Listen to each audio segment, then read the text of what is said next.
Welcome to Life on Purpose, where we talk all things health, wellness, and living your life on your terms. I'm your host, Brandy Eilert. Welcome back to the Life on Purpose podcast. We have another really lovely guest today. Dr. LuLu Shimek is a naturopathic physician and expert in genetic health. She works with patients experiencing chronic disease such as autoimmune disease, digestive disorders, chronic pain, depression, anxiety, fatigue, you name it. She focuses, like I said, on genetic health and how learning about your genetics and DNA empowers you to take charge of your own health. So this is fascinating to me, you guys, kind of knowing at the very genetic level what your body is doing and what may be triggering these chronic issues can lead to kind of this missing piece of the puzzle of why you can't get well. So we dive into that. We dive into quantum biofeedback, which is another tool in her toolbox, which was very fascinating to me. I knew nothing about this. So I had obviously a lot of questions. And then she allowed me to kind of ask these questions that a lot of people aren't really wanting to talk about on a public forum these days, and that is how physicians and practitioners in kind of the natural wellness world and the natural medicine world deal with questions about the COVID-19 vaccines. So we dive into that a little bit, which I'm super grateful for. But you guys, I don't know if you've noticed these last few episodes, I guess over the last few months, have all been really about chronic conditions and dealing with chronic conditions. Kind of the natural, holistic view on dealing with chronic conditions. And I've found that over this last probably year and a half, this podcast has shifted towards that area. It's become a passion of mine to be an advocate for these modalities that are really helping people, these modalities that aren't getting the love and respect that they need in kind of the mainstream, because I'm a product of these modalities. I'm a product of these practitioners and truly getting well. I think, it bothers me to no end that you, me, anybody knows somebody or a handful of somebody who's dealing with a chronic condition and can't get to the bottom of it. And I find it a travesty that we are not a healthy nation. It bothers me, guys. It bothers me to no end. So I would like to be a voice out there sharing these other practitioners, these other ways of looking at your health, and also accentuating the fact that, we need to look at what being healthy really means and getting back to the basics. I think that's super important. So I'm really grateful, guys. I'm grateful that you come back week after week, or bi-weekly, I guess, to listen to these amazing guests. So without further ado, I'm going to go ahead and jump right into this interview with Dr. LuLu Shimek. Dr. LuLu, it is so great to have you on the podcast. We've been trying to do this for a few weeks between our schedules. It's nice to finally have you on.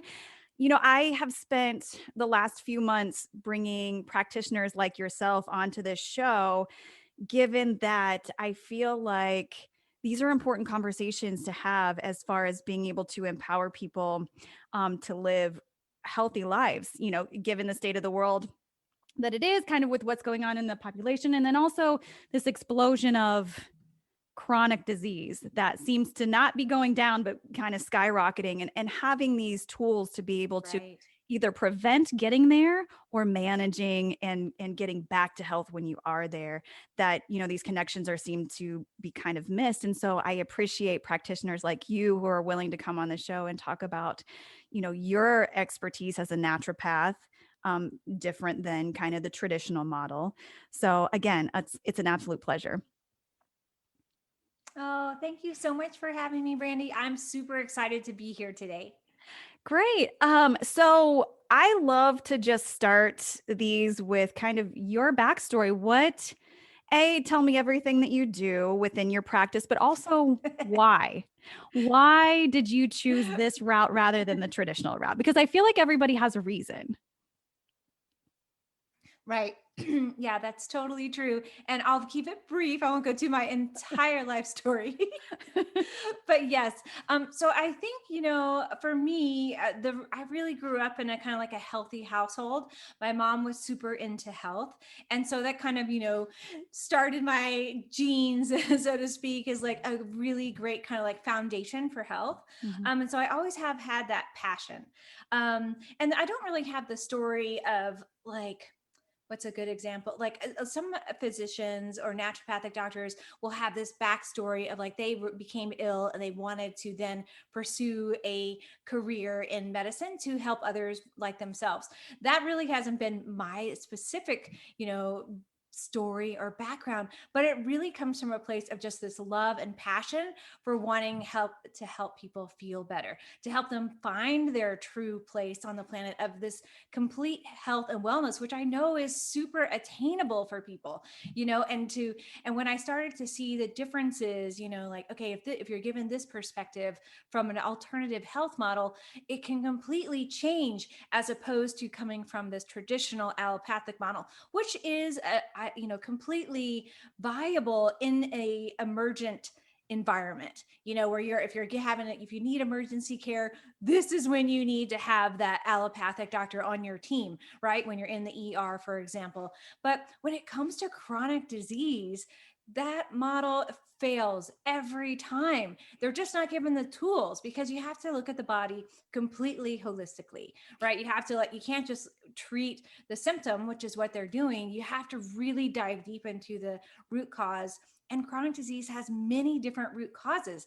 Many of the systems are out of balance, which leads to many different symptoms, which is what people come in with, which was one of the reasons why they're so hard to diagnose.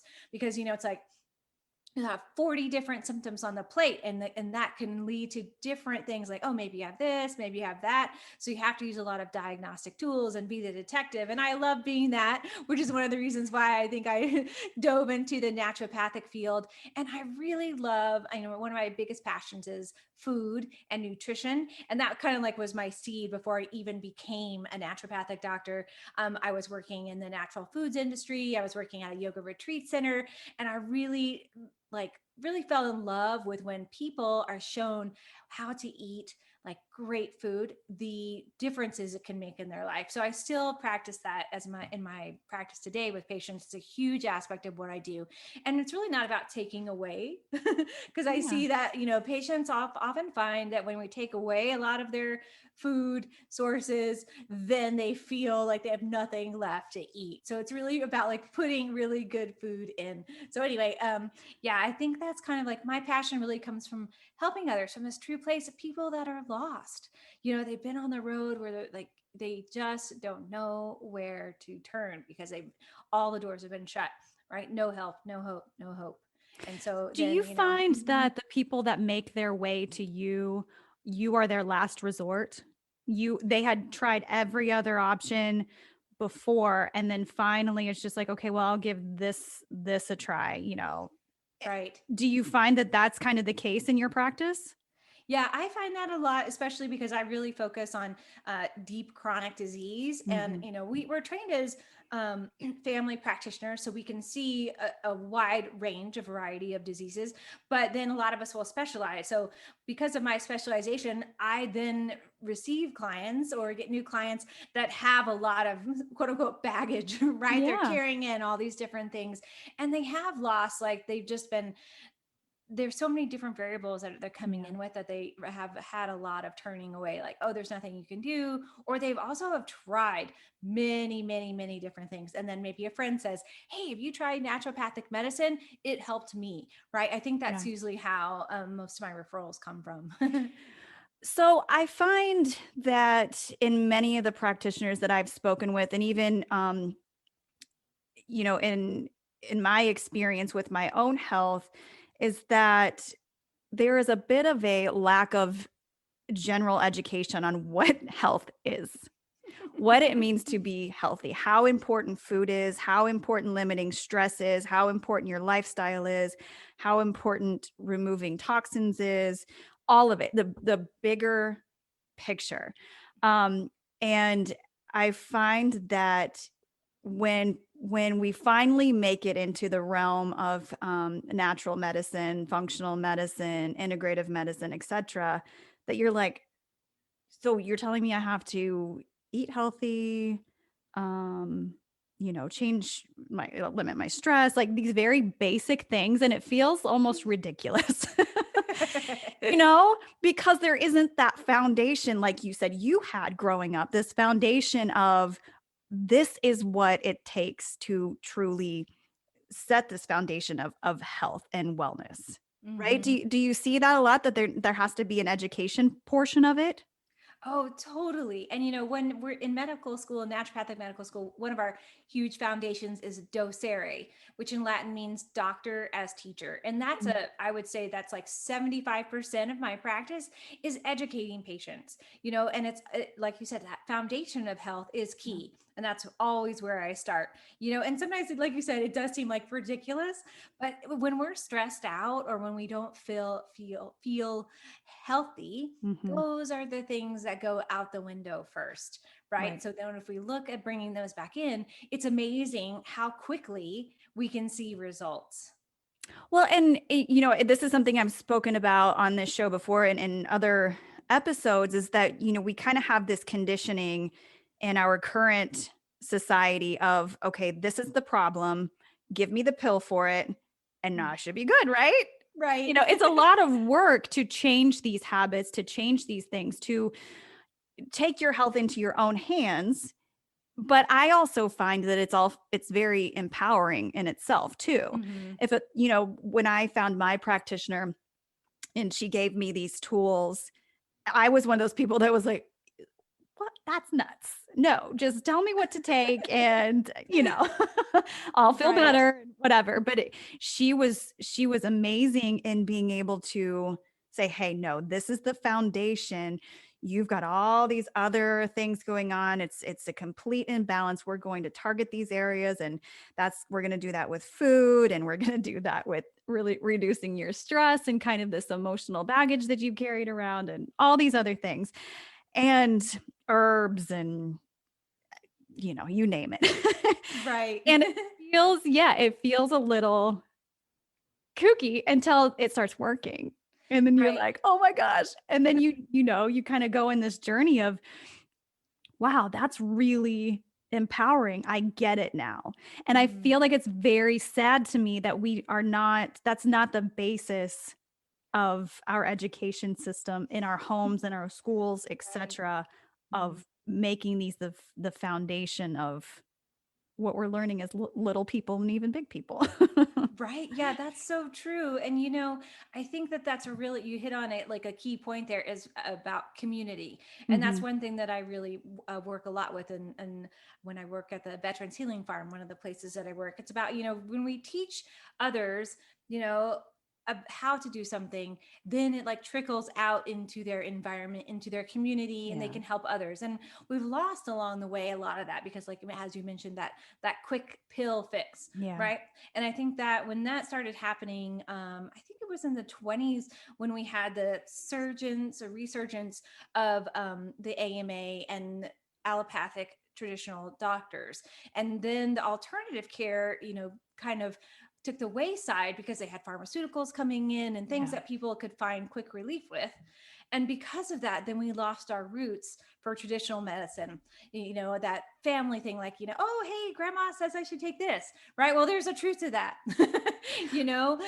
Right, kind of this wisdom that's been passed down of, herbal teas or bone broths or whatever it is. Mhm. Johnny has a tummy ache, so we're going to give him this herb or this Right. lemon tea or ginger, or, kind of these very basic tools that have been, like you said, kind of lost. And so we've also lost the sense of community, which is a huge part of wellness. Right. Oh, huge part. Yeah. And Yeah. family and community is how not only how we spread the knowledge of health, but also as our support system, which I think Mhm. we've seen, a lot with COVID over the past Yeah. 15 months is, having that support system when you have to have it virtually is a lot different, and Yeah. now I think we're opening back up into a way where people can be like, oh, okay, so we have this great thing established. How can we then further put it back into our community and start to help that healing on a Yeah. more global level? Yeah, it's been very interesting to me, and I commented to my husband just the other day. I was having one of these very frustrated moments of thinking back to these last 15 months, and it seems to me that it's been a wasted opportunity. Mm, A wasted opportunity in the sense of we have this explosion of chronic disease. We have this explosion of illnesses, obesity, etc., that lead to these very detrimental outcomes as it relates to COVID. And instead of saying, "Hey, we have a problem here," the people that are seeing these terrible outcomes are the ones that we need to be focusing on getting this education to, and saying, mm, "Hey, we really need to get to the bottom of why this is happening and what right. we can do to fix it." And it feels very frustrating to me that that opportunity has seemingly been wasted, in my opinion. I haven't Mm-hmm. seen it as much as I've wanted to in the mainstream of Mm-hmm. focusing on overall health for people, emotional health, mental health, physical health, as it relates to these poor outcomes. So that Mm-hmm. not only, if this virus goes through the population, any virus for that matter, Right. Yeah. you're going to have better outcomes and handle these these things in nature if you are in great shape, Right. emotionally, physically, etc. Mm-hmm. I mean, how do you see, I mean, do you see, am I crazy? Have we wasted this opportunity? I don't think it's wasted. I think that we're still seeing a lot of the after effects and the fallout, so to Yeah. speak. I think that people are just now surfacing in a Yeah. different way, and they're still trying to figure stuff out. Like most of my patients that were already feeling some stress and anxiety, that has gone up like 100%. Yeah. And then new people are surfacing that they're like, oh, this was a time that I was able to have that introspection. Now I need to really take charge of my health. And I've seen a great difference in the new population of patients, because there's definitely a time period where Yeah. everybody was like inward, it's like, Oh, sure. and so that was a good time for people to have that reflection. And so I think that it hasn't been missed. It's actually just starting. I You're think, right. I mean, now that you put it that way, you're right. It's kind of like we've been underwater this whole time, and right. you're right. We're just kind of coming to the surface and like, okay, what Yeah. just happened? Let's figure Right. this out. Yeah. And I think that we'll be, as people are also seeing Yeah. the after effects, especially when it comes to stress, because stress Yeah. is such a huge component that people are still dealing with Yeah. now. The financial aspects that they've suffered, that chronic stress is so important to deal with now. Right. And Yeah. to help them in a way to recover and to have the tools to deal with the stress, which is just, I think, the hugest part of COVID that I've seen. And that's really interesting that you say that too, because it doesn't get spoken about a lot. That stress aspect, that emotional aspect of um, having a physical effect on people. So that Mm, emotional stress kind of manifests as this physical response too, where mm. it's just kind of, your immune system goes down, and then you're susceptible to all kinds of things. Um, so I want to go kind of back to the basics here. Can you explain what exactly naturopathic medicine is and how it's Sure. different? Like, what are the principles Right. of naturopathic medicine? How is your approach to your patients different than the allopathic model? Right. Yeah, that's a great question. So, I think really we're just talking about the real core foundation of naturopathic medicine, it's about treating the root cause of the condition. Hmm. And from that perspective, then everything kind of seeds out.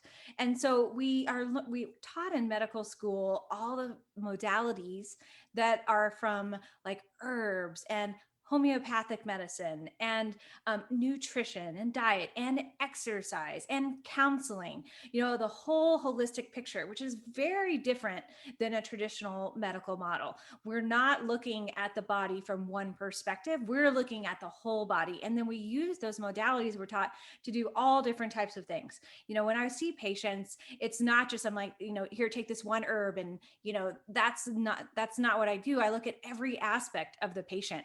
Like, how's your mental health? How's your emotional health? How's your physical health? It has to be that whole picture because, the emotions are a huge component of how our body functions. And then we have to look at the history.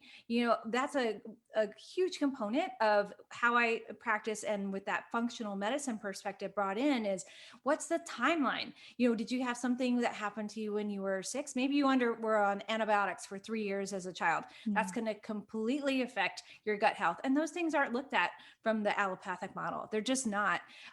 Maybe I shouldn't say like just not. It might be, but a very small, minute percentage of doctors do that perspective. I was going to say, I don't think I've ever had a physician ask me about my childhood. Yeah, it's very low. And then from my perspective, I use genetics. That's like my passion. And so I use all of that naturopathic tool and knowledge, and then I add a genetic component because for me, I love working with genetics. I find that it really helps patients to see a new insight of their inside, right? But also it gives us a great preventative model. Like, okay, it's not from a place of fear and being like, okay, if I learn this about my genetics, it's like a stamp of what's going to happen, which some people think that. It's actually gives us a tool to open up the genetic code, so to speak, so that we can see what's happening inside and to help us prevent things from going further. But it can also help us to see things that might be in disarray. Like maybe there's specific SNPs that are causing enzymes to not work properly, like vitamin D, and so that can be a lot of empowering knowledge for patients. So I work from that chronic disease perspective. And then I use the genetics as well as the naturopathic tools to have that holistic perspective. Does that make sense? That is really interesting because you've got this very natural base with this really cool scientific digging deeper component. Totally. I'm totally a geek, a science geek. I love that. So this whole area of genes is something that I haven't done a whole lot of reading on. I've done a little bit, but I find it very fascinating because I've done this kind of genetic testing for myself and in my own health. And you're right, it can be a little scary because you're like, oh my God, that's really terrible. That could make my life really, really crazy. So how do you, okay, say somebody gets their genetic profile and there's kind of these really, I don't even know, scary gene mutations or SNPs in there that can indicate maybe there's causing some problems in the body. Correct. How do you let's talk, okay, what areas do you look for? Like weight, what can genes tell you if somebody gives you their genetic profile?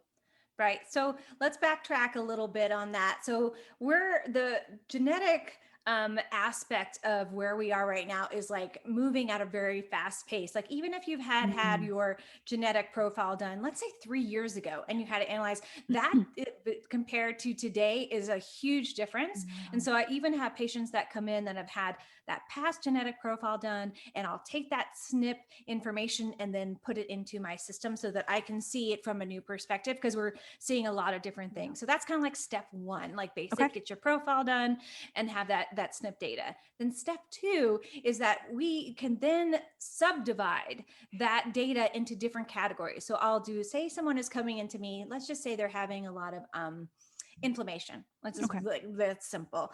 And so gut inflammation is an easy one to pick. So I'll look at different things. Like there's specific panels I run, like a gut panel, or maybe they're having insomnia and sleep and fatigue. I'll look at a fatigue panel. So you can take then the larger component of SIPs, which is huge, and subdivide it into categories that helps us to look at the picture based on that specific thing. So it really gives us very detailed information.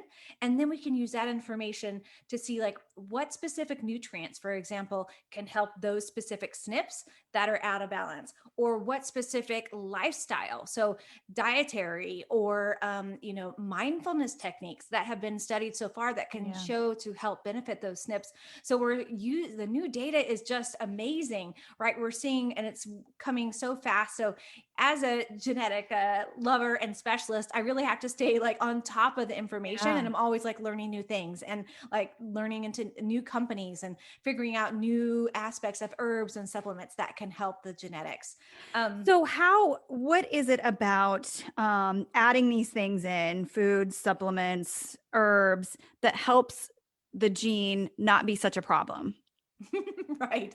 Yeah. So I think a good example would be like, let's just take like two people, like let's just say John and Jane, for example, right? So their genetic makeup is completely different, right? And so if we did a panel of both of those people, we would see that what one person needs is very individualized, right? Which is what naturopathic medicine is. What one person needs is completely different than the other. So when we use that kind of like open magnifying glass and we look at the differences, then we're able to give that particular person. So let's say Jane was having a lot of weight gain. And so she's like, oh, whatever I do, I never can lose weight. I've tried everything. I've tried exercise. I've tried, tons of diets. So then we can do a profile specific to weight loss and see like, oh my gosh, your genetics show that you're not able to process carbs in this specific way. So it can really be a empowering tool for people, one, to help them to actually shift something they've been having problems with, but two, it's empowering because they might have put on like a stigma to themselves, right? That guilt aspect, like, oh my gosh, it's me, right? Like everything I've done, nothing works, so when they actually find that like information out about themselves genetically, they're like, wow, this was something that I had control of, but I never really knew how I could, change it. So it's really empowering for patients to see that. I was going to say that's kind of that empowerment factor of realizing, okay, there is something that I can do now that I understand what's happening. Right. Yeah. And exercise is another really key component because, for example, someone like, I'm trying to lose weight and I do so much cardio, nothing ever shifts. And then we can do a genetic panel because they're like, well, this type of exercise actually doesn't help your body lose weight. Right. And so it's like, oh, wow, I've been doing the wrong type of exercise for my genetics, and so I think this is a really huge shift we're seeing in the health field, is that when we actually use the genetic information, we can help people in a way that we never could before. How wonderful would it be to have individualized medicine for everybody? If that was just kind of primary care, this is your genetic makeup, this is what you, Sally or John, needs to be doing. Exercise wise, food wise, etc. These are the herbs that are good for you. These are the supplements that are good for you. How amazing would that be? Like that's my dream world. Right. Well, that's what I do. I just do, and there's a few of us that are practicing that way. Yeah. But yeah, I think it's the medicine of the future, and I think it's cutting edge. And I really hope that it is. I really, really, really hope that it is, because one thing that I find very frustrating also is kind of this one size fits all approach. Right.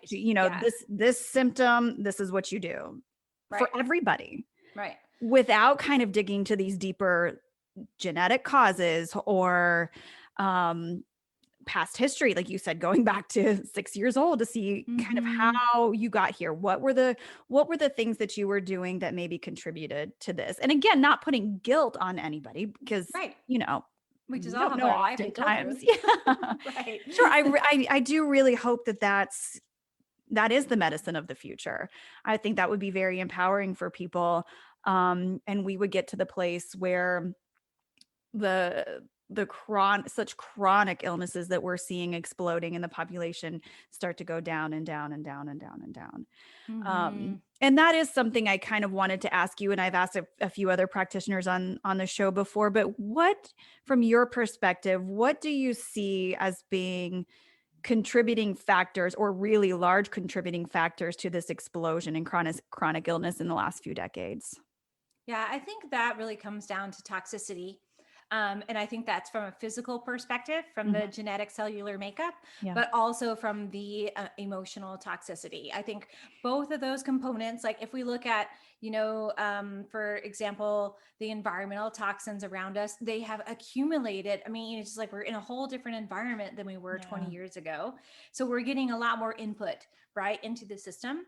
And then all the time. Yeah, all the time. Yeah. And we're not able to process it because we're not doing like the measures we need to, some people say like, or recommended at one point in time, like, okay, maybe like a yearly detox is a good thing. Right. Mhm. So now I recommend for patients, like you're doing a mini detox once a month, where it's just maybe like you're doing like 1 or 2 days to get some things moving through. Yeah. You're doing daily practices, but then every season you're doing like a larger detox. And that doesn't mean like you're, some people have in their mind, like, I'm going to be fasting, I'm not going to be eating anything, it's not like that. We're just doing something that is helping the body to not have as much input. So we're reducing, like, cleaning things that they're coming in, and then helping to eliminate, helping the organs to function more efficiently, to be like the liver, right, to help it to process. And then the other aspect, I think, is definitely the emotional component. So we're seeing things in our environment that one aspect is overload, right? Yeah. We're being surrounded by so many different technologies. But the other aspect, I think, is the inwardness, because people are becoming more self-contained, right, in the way that they're communicating with, whether as communicating on a phone or in an email. And so they don't have that outward release of being able to, in there, like we talked about earlier, Brandy, that community, right? And I think when we make that shift, which I think we've seen that over the past 15, 16 months, as we're moving into that phase of really starting to get back into community and turning to a friend or family member or your practitioner, and being able to say like, hey, I'm not able to talk about this. I don't feel comfortable, right? I'm not able to release it. And that emotional trauma piece is going to be, is a huge component to chronic disease, and, not like bottling it up. Right. And so bottling up emotionally and physically. So I think those are the two components I see the most. Well, I've talked to other practitioners who, and again, I haven't done a whole lot of reading in this area either, but kind of holding those emotions in certain parts of your body. So if you're holding on to these really negative emotions, it may sit in your liver. And if you've already got toxicity in your liver, that's just kind of overworking it too. And then, not being able to kind of, detox, like just get it all out. Right. And that includes those emotions. Totally does. And so we don't really look at those as, okay, this could be a big problem if I'm not getting everything out. Right. Not only physically, but emotionally. Yeah. And when we're talking about autoimmune disease, right, which is a huge component of chronic disease, it's autoimmune, right? So some part of yourself is fighting yourself. So that's that emotional key aspect I wanted to like get back to, is that, when we're talking about releasing something, when we're looking at autoimmune disease, there's some aspect of ourself that's not happy with what's going on, right? And so we have to address that emotionally. It has to be 100%. And I work with patients on that on every level. When that's when they're bringing in their intake forms, I'm like, there's a lot of emotional questions in there to help stir that up. And you're one of a couple of practitioners that I've spoken to about that missing piece in autoimmune disease, because that is a very confusing area, I think, for people, because there's not a lot of, you can go to your general practitioner and say, why did this happen to me? I don't know.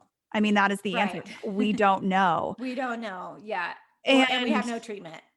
And we have no treatment. Exactly. Exactly. So to kind of have these deeper conversations and these kind of digging deeper tools to work with.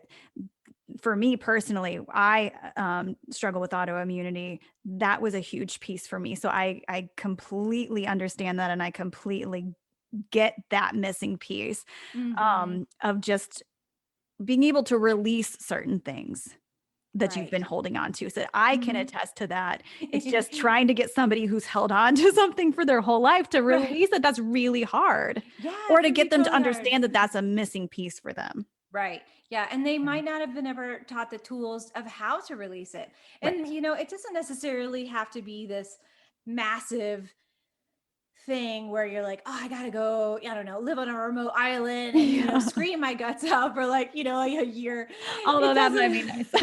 yeah, but some of us do need that. But, Yeah. it doesn't always have to be that work. Yeah. I guess I'm trying, I just want people to realize when they're listening to this is that, we can address things without it having to be this huge, like massive amount of work. There, Yeah. it can be ease in healing Yeah. when we address it properly. Right. Mhm. Right. So there's something else fascinating that you do, and it's the quantum biofeedback.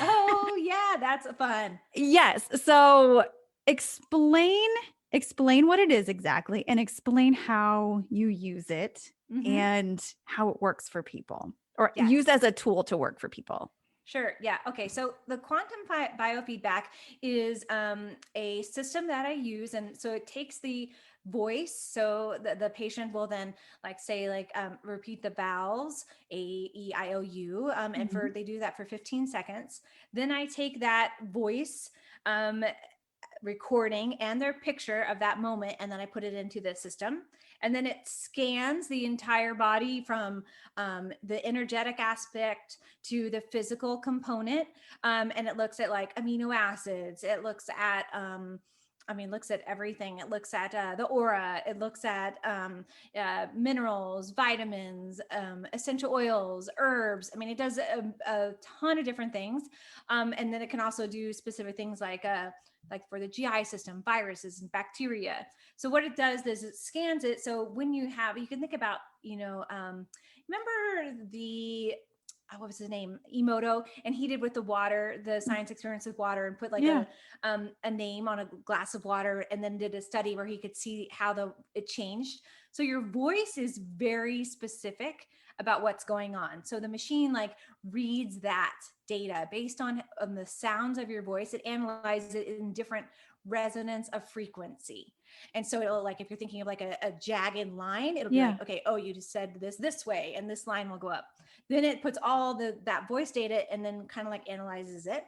And then I can go through and it does it from a range of 0 to 700. And so the ones that are on the 0 scale and the 700 ones are the kind of like the ones that are out of balance. And so then I take all the ones that are out of balance and I put them into like a massive pot. And then it scans those and picks the ones that are the most out of alignment. And then it balances that with a frequency of sound to then attune the body to the healing of those specific things that are out of balance. That is fascinating. Yeah, it's super So fascinating. Is it kind of like energy blocks? Is it picking up energy blocks in the body? Like, hey, this is Yeah. not resonating. This frequency is not resonating in the body. We want to look here. Right. Yeah, that's a good way to think about it. And Okay. it's like sound is vibration, Yes. right? So it's picking up a vibration that is not in alignment with its algorithm, right? So it says Okay. like 1, 2, 3, 4, 5. This is the algorithm for like vitamin B, right? And so then if that algorithm or that sound wave comes up, then that will be the thing that's out of balance. So I use it as with patients as an adjunctive tool. So, if I'm already thinking like these are the things out of balance, then I'll run the scan and see if there's maybe some things I missed that I might want to think about, use my detective hat for more Yeah. deeper diving. Or also I'll just use it for balancing. Like sometimes patients will be, this is going on. Can you just run a quick scan and help me to balance? So then they have an app that they use in conjunction, which gives them that sound frequency, that wave that they can use on their own and I'll have patients use it on a daily basis to help them each week to attune to that balance. Wow, that is fascinating. Talk about putting putting the health in their hands. Right. Wow. So when you get that information, like you said, you just use it as kind of a detective tool of where we need to be focusing on, where we maybe need to look a little closer at. Right. And And then, when you're creating protocols for people, it then becomes very individualized as far as what Hmm. supplements, food, Right.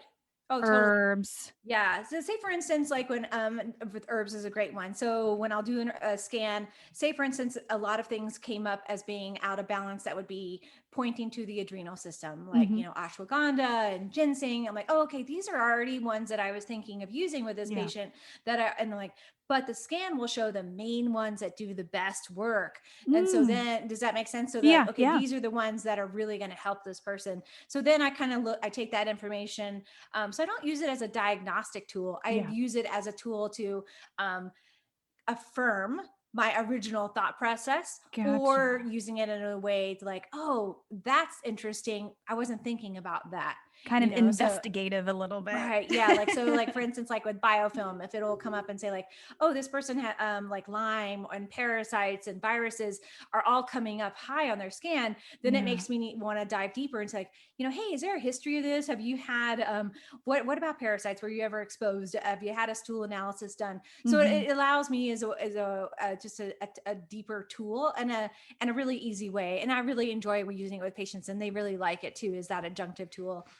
That's fascinating. That is something that I've not explored myself, but I feel like would be really interesting. Yeah, I've done a it really. lot of things Mhm. in my own health journey. That is not one of them, but Yeah, it's fun. I really like it, and the emotional component is really great too. yeah. It does essential oils, and it also does flower essences, and the aura, as I mentioned, and spiritual connection and sacred geometry. So it does a lot of different tools for different things, which I enjoy. So I'm going to transition into something that I guess could be considered controversial, but I think it's an important conversation to have, Mhm. especially since we're talking about individualized medicine, genetics being very different, kind of the bigger picture, and that is what everybody's talking about right now, and that's the COVID-19 vaccine, Mhm. and this being kind of pushed as a blanket. Everybody needs to take it willy nilly. How, as a naturopath, do you approach this with your patients? Mhm. Um, because I feel like, and quite honestly, I mean, I've spoken to traditional allopathic practitioners who want to give it some time and maybe wait, and then there are some who are just completely on board. It's the greatest thing ever. It seems like there's just it's really hard for people to make a decision. So, Right. from your perspective and from your medical background, how do you approach this? Yeah, that's a great question, Brandy. So I think it really comes first of empowering patients with knowledge. Yeah. And when it comes to the vaccines, we are lacking in a lot of knowledge Yeah. because we haven't had enough time to completely study them, right? So Right. questions that my patients will ask are like, if I have currently have an autoimmune disease, what will happen to me if I have the vaccine? And you If don't I have an have, answer to that. but I don't have an answer. If I have a cardiovascular disease, what's going to happen? Will I have a? Is there more? Is it possible that I'll have a clot? So there is some information. We're slowly starting to get some information. If I'm pregnant, should I get the vaccine? How is it going to affect me? How is it going to affect my baby? We don't have that I was information going to yet. say, I'm pretty sure those were not in the trial groups. Right. So, Yeah. there's a lot of information we don't have, but we can make from the like not blanket, but from the overall perspective, we can guide patients, or I can guide patients in helping them to make intelligent decisions Sure. based on their history, based on what they have going on in their physical body, and based on their environment, Hmm. based on their work environment. And so I don't guide patients Risk on versus benefit. risk versus benefit. Yeah. Exactly. And so I don't tell patients my own personal vaccine choice. Sure. And then I also don't say like, I recommend, I suggest they get the vaccine. I give them the data to help them make their own choice, which I have like on my website to help them to see like, this vaccine has been studied so far the most. This is the most data that we have. This is how you can educate yourself and your family to make the best decision for you. As far as like after effects of the vaccine, because they're not studied, by the FDA, or they're not FDA approved, we don't know a lot of information about what's going into the vaccines. What are the long-term side effects? Are we going to have booster shots? I mean, there's so much information we don't know. If a patient has had a history of reactions to a vaccine, I guide them on what could happen if they have the vaccine, what we can do to help them. So I have protocols for pre-vaccine, all the things that we can bring in to help them get their body prime to going into getting the vaccine 1 and 2. And then also immediately when they have that vaccine, things to help take their body to process, and then 3 post-vaccine, right? So there's some stages I'm helping patients with. And then if they don't want to do any of those, right, if they're not in the vaccine category, then helping them to supporting their choice, of course, and then helping them to boost their immune system all the time with specific like herbs and vitamins, nutrients, environment, all those things to help support. So, that's kind of like the long-winded answer. No, but I think that's really important because I don't think many people are getting that support. What you just did and what you just said there was informed consent. This is what we know. This is what we don't know. This is what could happen. This is what we don't know could happen. Right. Which I feel like there's not a lot out there. It's just kind of this blanket statement. Everybody needs to get it, where, in the world that I operate in our household, is that we question everything, like I want the facts before, and I take in all the information and then we make a decision that's best for us. But it, like you said, you don't say, hey, well, I'm going to do it, so you have to do it. Or even just kind of pushing it or not pushing it or saying, don't do it. There's just a lot of that out there. And so I appreciate that approach of just, here's the information. This is what we know. This is what we don't know. And then you make the decision. Right. So I would love to see more of that. And I appreciate that greatly. And even the fact of you just having this conversation with me, I feel like is really important, because a lot of people don't want to have this conversation. It's extremely taboo out there, which is wild to me. But it's an important one. It's a very important one. It's super important in every area of medicine. Right. Yes. And vaccines in general, which from the naturopathic perspective, we have a lot of conversations with patients about vaccines. Yeah. And so I think maybe it's easier for us to have that conversation because we're used to it. We're used to talking about the pros and the cons, especially with now where we live in 2021, where children and babies are getting so many vaccines.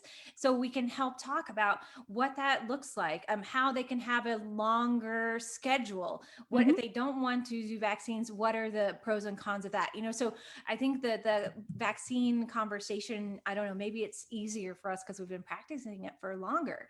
And I think an important thing about what you said too is that we need to have the conversation because we also need to provide the space for people who are being judged to not being judged, because health is very important as an individual and to be protected, right? And so even asking someone if they have had the vaccine is an invasion of their privacy. Correct. And I think people are just starting to have that light bulb go off, and if you don't, we have to be careful in our footsteps, right? To not hurt someone in any way when it comes to the health especially from the physician. I have to, but also as an individual being in space where now we're saying like, if you can only come into this environment if you have had the vaccine, or not wearing the mask. So then it's creating a different type of persona for people.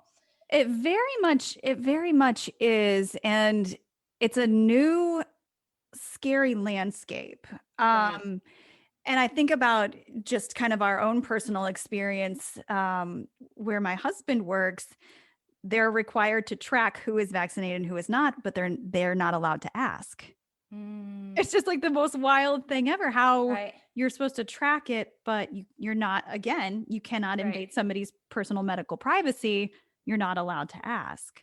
Right. So there's Yeah. just kind of this crazy, weird limbo that we're in as a society, and kind of making people's choices, making them into a leper, or Right. kind of dividing us into these groups, which is completely unhealthy and bizarre to me. Again, operating from, the space that I operate from, and that we as a household operate from. It will be interesting and a little terrifying, if I'm being honest, to see kind of how this plays out. Yeah, we'll just have to see, and I'm a big avid world traveler. So for me, Right. I'm used to kind of being having to show like I've had this specific vaccine for Yeah. traveling on my yellow card, Yeah. and I foresee that definitely it's not that far away from where we are now, Mhm. that when we're going to be asked to show that we've had a vaccine to travel, and so we have had already this in the past. I think that's one thing to just bring forward, is that we have had specific vaccines Right. required to make us go in a specific place. And that is just something for people to think about, like, oh yeah, this is not necessarily something new, Sure. but these are vaccines that have been around for a while and have studied, Correct. And but we've got right. some more information More on data. these. Right. Yeah. Yeah. um and I just had this thought and I lost it. Um Oh, the question of why, when we're talking about, who's had it, who's had the vaccine, and who hasn't, in regards Hmm. to what they're able to do, why do you think we're not factoring in those who have had it naturally, who have had COVID-19 naturally? Right. Yeah. Well, I think it's probably just part of the testing, and there's not enough studies done yet to show if you can then have the virus again. Right. There's so many different variables. Right. Sure. And the virus is viruses do mutate, just like influenza. Right. We have Right. many strains, so Mhm. there's just so many things to factor in that we don't know. And I think there's also the individuality of the person and how they think, and some people have different practices of hygiene and cleanliness, right? And the whole Right. thing is, we've been saying like, wash your hands, wear a mask, all these types of things that people weren't doing. And so I think that we're going to see that. I don't know. I think it's just going to be a different an evolution Mhm. of how things will change in the perspective of just being healthy, right? As we talked about in the very Right, I was beginning, gonna say, right? which is kind of what we were getting at to begin with, of, Right. like, this is the very basic thing that we need to be focusing on right now, and Exactly. that Yeah. has been So, my stance from day one. right. Switching it over and saying, like, okay, what can we do to, in like with stress? How can we reduce stress so that our bodies don't go into this mode of possibly getting a virus for any illness, Yeah, right? Like, and I think that the workers that were our frontline workers, they were so stressed, or still are yeah, stressed. It was, and so overexposed. So there's a lots of different variables, where people need to have the help. And we're going to see again, like I said, that after effect and yeah, afterfall of especially the frontline community and the doctors that yeah. need to have that support after being, just, I can't even imagine what they've been through. It had to have been a really heavy burden and heavy load, and just the fear and unknown involved, and you're right, there is going to be kind of this long-term fallout that I hope that we can get a handle on Mm-hmm. now, or at least Right. quickly. Yeah, and Yeah. the mental health field, I think, is seeing it the most. Like, haven't been able to refer out for counseling Oh, without like months and months and months of wait. So, that's the field that we're already seeing needs to have more yeah. workers and like to help that population. And I've been seeing that in my own practice too. Just like, hey, this is happening. How can you help? And so I'm glad I have that counseling training up my Yeah. sleeve. Absolutely. Mm-hmm. Well, again, I appreciate your work. I appreciate you having this very open, honest conversation and dialogue with me about some topics that are, again, hard to talk about, but are important to have. So I appreciate it so much, and I thank you for coming on. Oh, you're so welcome. It was a joy to be here, and I appreciate the opportunity to talk about different controversial things, because I think it's important. Yeah, absolutely. Yeah. And I actually enjoy it a lot. Oh, well, good. Yeah. So do I. I always have a tendency to ask those questions that people don't really want to talk about. So, before we started recording, I made sure to ask you though this time before like bombarding you, like, are you willing to talk about this? Right. Yeah, no, thank you. I appreciate that. So thank you so much. And I will, in the show notes, add any of this pertinent information that you spoke about here, your website, kind of the resources for the COVID-19 vaccine, and also a link. You have a book, right? That we didn't get to talk about, but yeah, I know, right? Yeah. You have to have me back on to talk about my book. Yes, my book is coming out. It was postponed a little bit now. I think it's supposed to be July the 27th. Okay, Yes. so coming up. Mm-hmm. Very good. Yeah, so I'm super And excited the about that. title of that book is Detox, Nourish, Activate, Plant and Vibrational Medicine for Energy, Mood, and Love. Yes, I know. So it's all about DNA, detox, nourish, activate. So it's all about using specific modalities to activate your DNA. And so, I'm fascinating. super excited about it. That's awesome. Okay, great. Well, so I will add that in the show notes too. And hopefully we can chat again in the future. This has been wonderful. Great. Thank you so much for having me.